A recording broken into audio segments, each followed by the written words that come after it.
اعوذ باللہ من الشیطان الرجیم، بسم اللہ الرحمن الرحیم۔ روزنامہ الفضل انٹرنیشنل، بدھ 13 دسمبر 2023۔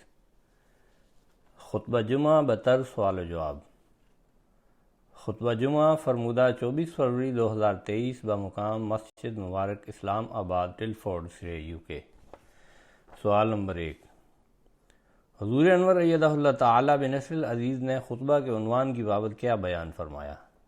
جواب فرمایا، بدری صحابہ جن کا ذکر پہلے ہو چکا ہے ان کے حوالے سے بعض باتوں کا ذکر رہ گیا تھا جو میں بیان کر رہا تھا، اس حوالے سے آج بھی بیان کروں گا۔ سوال نمبر 2، حضور انور ایدہ اللہ تعالی بنصر العزیز نے حضرت عامر بن ربیعہ رضی اللہ عنہ کی ہجرت حبشہ کے حوالے سے کیا روایت بیان فرمائی؟ جواب فرمایا، عبداللہ بن عامر بن ربیعہ رضی اللہ عنہ اپنی والدہ حضرت ام عبداللہ لیلہ بنت ابو حشمہ سے روایت کرتے ہیں کہ وہ بیان کرتی ہیں کہ ہم حبشہ کی طرف کوچ کرنے والے تھے اور عامر بن ربیعہ ہمارے کسی کام کے سلسلہ میں کہیں گئے ہوئے تھے کہ حضرت عمر رضی اللہ عنہ جو کہ ابھی حالت شرک میں تھے وہاں آ نکلے اور میرے سامنے کھڑے ہو گئے اور ہمیں ان سے سخت تکلیف اور سختیاں پہنچی تھیں۔ حضرت عمر رضی اللہ عنہ نے مجھ سے کہا، اے ام عبداللہ، کیا روانگی ہے؟ میں نے کہا، ہاں، اللہ کی قسم، ہم اللہ کی زمین میں جاتے ہیں یہاں تک کہ اللہ ہمارے لیے کشادگی پیدا کر دے۔ تم لوگوں نے ہمیں بہت دکھ دیا ہے اور ہم پر بہت سختیاں کی ہیں۔ اس پر حضرت عمر رضی اللہ عنہ نے ان سے کہا، اللہ تمہارا نگہبان ہو۔ وہ کہتی ہیں کہ میں نے اس دن حضرت عمر رضی اللہ عنہ کی آواز میں وہ رقت دیکھی جو پہلے کبھی نہ دیکھی تھی۔ اس کے بعد حضرت عمر رضی اللہ عنہ وہاں سے چلے گئے اور ان کو ہمارے کوچ کرنے نے غمگین کر دیا تھا۔ وہ کہتی ہیں کہ اتنے میں حضرت عامر رضی اللہ عنہ اپنے کام سے فارغ ہو کر واپس آ گئے تو میں نے ان سے کہا، اے ابو عبداللہ، کیا آپ نے ابھی عمر اور ان کی رقت اور دکھ کو دیکھا؟ حضرت عامر رضی اللہ عنہ نے جواب دیا کہ کیا تو اس کے مسلمان ہونے کی خواہش مند ہے؟ وہ کہتی ہیں کہ میں نے کہا، ہاں۔ اس پر حضرت عامر رضی اللہ عنہ نے کہا، خطاب کا گدھا مسلمان ہو سکتا ہے مگر وہ شخص جس کو تو نے ابھی دیکھا ہے، یعنی حضرت عمر رضی اللہ عنہ، وہ اسلام نہیں لا سکتا۔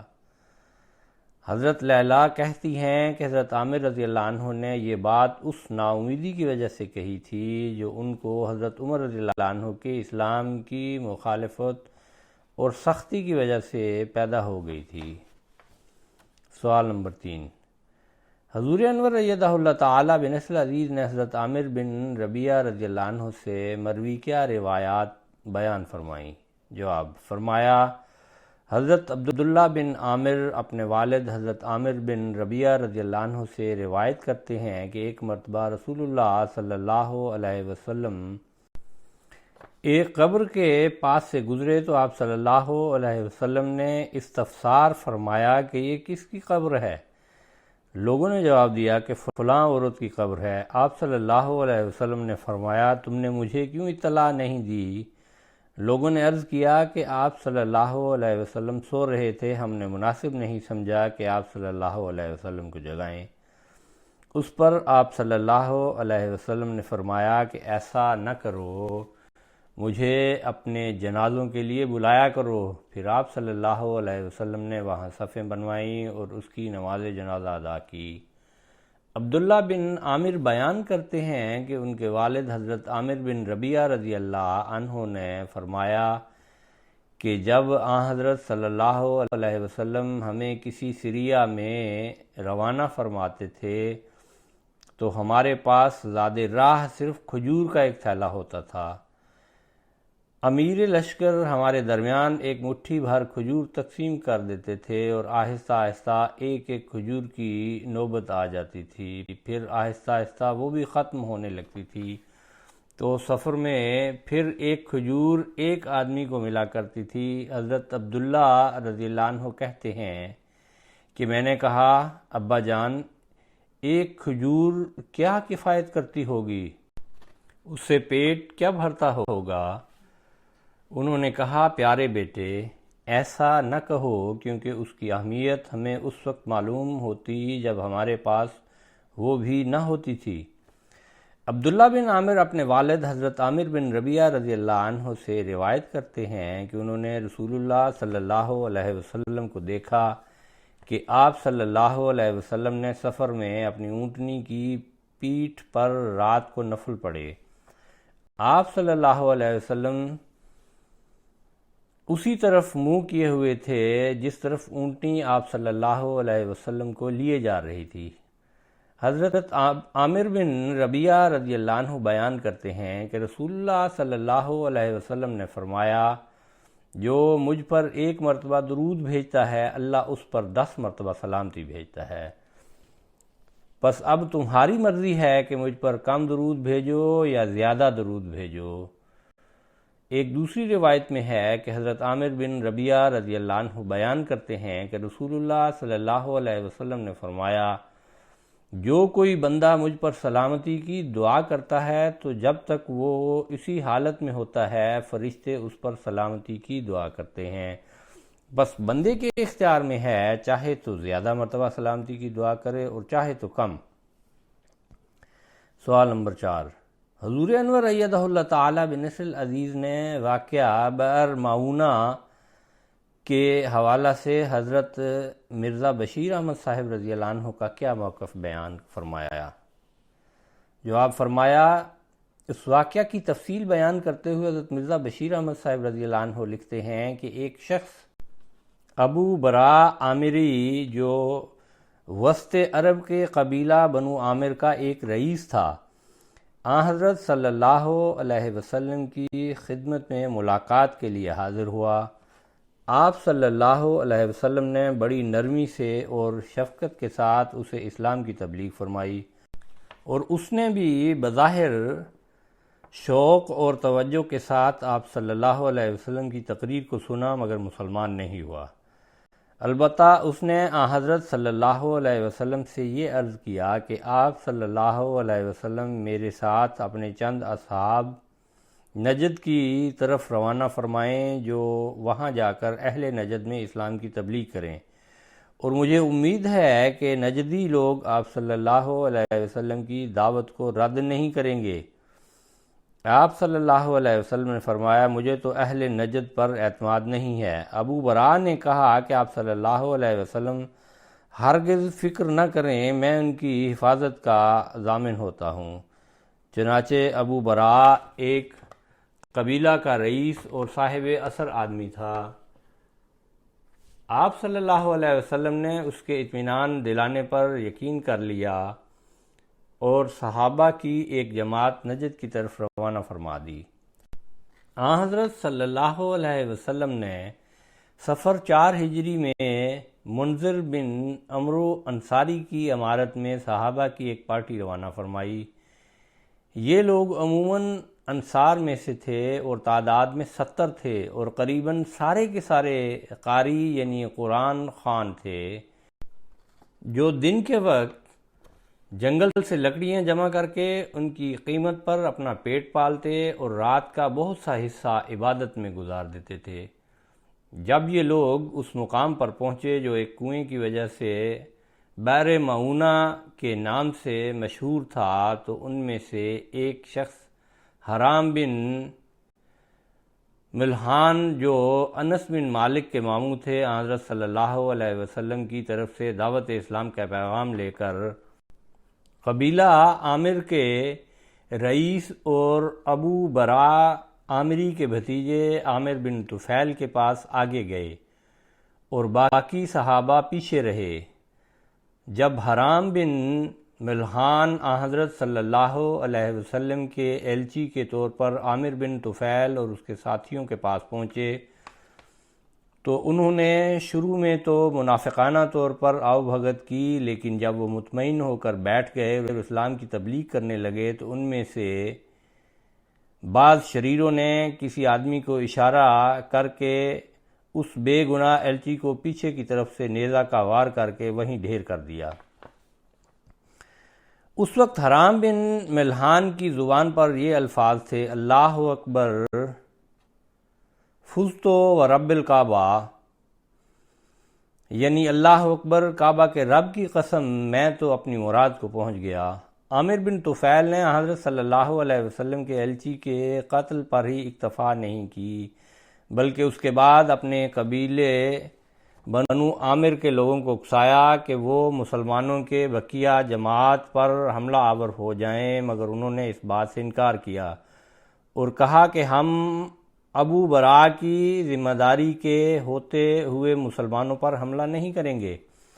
اس پر عامر نے قبیلہ سلیم میں سے بنو رغل اور ذکوان اور اسیہ وغیرہ کو اپنے ساتھ لیا، اور یہ سب لوگ مسلمانوں کی اس قلیل اور بے بس جماعت پر حملہ آور ہو گئے۔ مسلمانوں نے جب ان وحشی درندوں کو اپنی طرف آتے دیکھا تو ان سے کہا کہ ہمیں تم سے کوئی تعرض نہیں ہے، ہم تو رسول اللہ صلی اللہ علیہ وسلم کی طرف سے ایک کام کے لیے آئے ہیں اور ہم تم سے لڑنے کے لیے نہیں آئے، مگر انہوں نے ایک نہ سنی اور سب کو تلوار کے گھاٹ اتار دیا۔ ان صحابیوں میں سے جو اس وقت وہاں موجود تھے صرف ایک شخص بچا جو پاؤں سے لنگڑا تھا اور پہاڑی کے اوپر چڑھ گیا ہوا تھا۔ اس صحابی کا نام کعب بن زید تھا، اور بعض روایات سے پتہ لگتا ہے کہ کفار نے اس پر بھی حملہ کیا تھا جس سے وہ زخمی ہوا اور کفار اسے مردہ سمجھ کر چھوڑ گئے، مگر دراصل اس میں جان باقی تھی اور وہ بچ گیا۔ صحابہ کی اس جماعت میں سے دو شخص یعنی عمر بن امیہ زمری اور منذر بن محمد اس وقت اونٹوں وغیرہ کے چرانے کے لیے اپنی جماعت سے الگ ہو کر ادھر ادھر گئے ہوئے تھے۔ انہوں نے دور سے اپنے ڈیرا کی طرف نظر ڈالی تو کیا دیکھتے ہیں کہ پرندوں کے جھنڈ ہوا میں اڑتے پھرتے ہیں۔ وہ ان صحرائی اشاروں کو خوب سمجھتے تھے، فوراً تاڑ گئے کہ کوئی لڑائی ہوئی ہے۔ واپس آئے تو ظالم کفار کے کشت خون کا کارنامہ آنکھوں کے سامنے تھا۔ دور سے ہی یہ نظارہ دیکھ کر انہوں نے فوراً آپس میں مشورہ کیا کہ اب ہمیں کیا کرنا چاہیے۔ ایک نے کہا کہ ہمیں یہاں سے فوراً بھاگ نکلنا چاہیے اور مدینہ میں پہنچ کر حضرت صلی اللہ علیہ وسلم کو اطلاع دینی چاہیے، مگر دوسرے نے اس رائے کو قبول نہ کیا اور کہا کہ میں تو اس جگہ سے بھاگ کر نہیں جاؤں گا جہاں ہمارا امیر منذر بن عمرو شہید ہوا ہے۔ چنانچہ وہ آگے بڑھ کر لڑا اور شہید ہوا، اور دوسرے کو جس کا نام عمر بن امیہ زمری تھا کفار نے پکڑ کر قید کر لیا اور غالباً اسے بھی قتل کر دیتے، مگر جب انہیں معلوم ہوا کہ وہ قبیلہ مضر سے ہے تو عامر بن طفیل نے عرب کے دستور کے مطابق اس کے ماتھے کے چند بال کاٹ کر اسے رہا کر دیا اور کہا کہ میری ماں نے قبیلہ مضر کے ایک غلام کے آزاد کرنے کی منت مانی ہوئی ہے، میں تجھے اس کے بدلے میں چھوڑتا ہوں۔ گویا ان 70 صحابہ میں سے صرف 2 شخص بچے، ایک یہی عمر بن امیہ زمری اور دوسرے کعب بن زید جسے کفار نے مردہ سمجھ کر چھوڑ دیا تھا۔ سوال نمبر 5، حضور انور ایدہ اللہ تعالیٰ بنصر عزیز نے حضرت سعد بن ابی وقاص رضی اللہ عنہ کا اپنا مال صدقہ کرنے کی بابت کیا روایت بیان فرمائی؟ جواب فرمایا، عامر بن سعد اپنے والد سعد بن ابی وقاص سے روایت کرتے ہیں کہ انہوں نے کہا رسول اللہ صلی اللہ علیہ وسلم نے حجۃ الوداع کے موقع پر میری اس بیماری میں عیادت فرمائی جس میں میں موت کے کنارے پر پہنچ گیا تھا۔ میں نے عرض کیا یا رسول اللہ صلی اللہ علیہ وسلم، میری تکلیف جس حد تک پہنچ چکی ہے وہ آپ صلی اللہ علیہ وسلم دیکھ رہے ہیں۔ میں مالدار ہوں اور میرا وارث سوائے میری اکلوتی بیٹی کے کوئی نہیں ہے، کیا میں 2/3 مال صدقہ کر دوں؟ آپ صلی اللہ علیہ وسلم نے فرمایا نہیں۔ وہ کہتے ہیں میں نے عرض کیا کیا میں اس کا نصف صدقہ کر دوں؟ آپ صلی اللہ علیہ وسلم نے فرمایا نہیں، 1/3 حصہ کر دو، اور 1/3 حصہ بھی بہت ہے۔ پھر فرمایا کہ تمہارا اپنے وارثوں کو اچھی حالت میں چھوڑنا انہیں محتاج چھوڑنے سے بہتر ہے کہ وہ لوگوں کے آگے ہاتھ پھیلاتے پھریں، اور تم اللہ کی رضا چاہتے ہوئے جو بھی خرچ کرو گے تمہیں اس کا اجر دیا جائے گا، یہاں تک کہ ایک لقمہ بھی جو تم اپنی بیوی کے منہ میں ڈالو اس کا بھی اجر ہے۔ سوال نمبر 6، حضور انور ایدہ اللہ تعالیٰ بنصر العزیز نے موجودہ حالات اور سختیوں کے حوالے سے احباب جماعت کو کیا تحریک فرمائی؟ جواب، فرمایا پاکستان کے احمدیوں کے لیے دعا کے لیے کہنا چاہتا ہوں، دعا کریں اللہ تعالیٰ ان پر جو سخت حالات ہیں وہاں آسانیاں پیدا کرے، اور انصاف کرنے والوں، قانون نافذ کرنے والوں اور خدا اور اس کے رسول صلی اللہ علیہ وسلم کے نام پر ظلم کرنے والوں کو اللہ تعالیٰ عقل دے یا ان پر پکڑ کے سامان کرے۔ دوسرے، برکینا فاسو کے لیے بھی دعا کریں، وہاں بھی ابھی سختیاں ہیں، اور جو دہشت گرد ہیں، شدت پسند ہیں، ان کے وہی عمل ہیں کہ اللہ اور رسول صلی اللہ علیہ وسلم کے نام پر ظلم کر رہے ہیں۔ پھر الجزائر کے لوگوں کے لیے بھی وہاں بھی بعض حکومتی کارندے یا عدالتیں جو ہیں احمدیوں سے غلط قسم کے ظلم روا رکھ رہی ہیں۔ اللہ تعالیٰ سب کو اپنی حفاظت میں رکھے، خاص طور پر دعاؤں اور صدقات پر بہت زیادہ زور دیں۔ اللہ تعالیٰ مخالفین کے شر سے ہر ایک کو بچائے۔